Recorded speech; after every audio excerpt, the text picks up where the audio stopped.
in that debate, the annoying debate with the three women against Arthur and Scott Jennings, one of them, she's asking for like, well, where are all the black women? And Arthur, who's a lawyer, says, look at the Supreme Court. And on the Supreme Court, we have a black woman, Ketanji Brown Jackson, and we have a black man, Clarence Thomas. And we have 4 women, by the way. We have 4 women on there, 3 libs and Amy Coney Barrett. And so he says, look at the Supreme Court. And they say, but how many? And he says, well, there's a one black woman and there's a black man too. And he said, well, look at the population percentage, right? Black women are 6% of the population. What's 1 out of 9? It's more than 10%.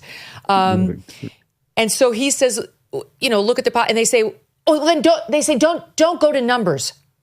Just stop doing numbers. Meanwhile, they brought up numbers. They say, how many are on there? He's like, well, look, what's the population number? They said, well, don't bring up numbers. So like, they don't want to go there, right? It's like, wait, you're so oppressed. Black women can't get anywhere in America, just because they're black and they're women. No, did anybody mention Kamala Harris? Like, the Democrats just had a black female presidential nominee. None of that counts. You see, the numbers are never good enough, even when they're greater than the population share. There's always something you can say. If it's not parity, if it's not 50-50, even though that's not what the population is, there's something wrong with America.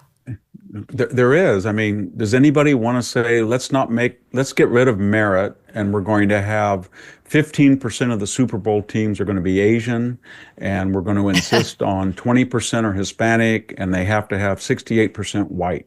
And the NFL and the NBA, and women. NFL and the NBA range from 65 to 70% African American. Same thing with the Federal Postal Service is about 28% black.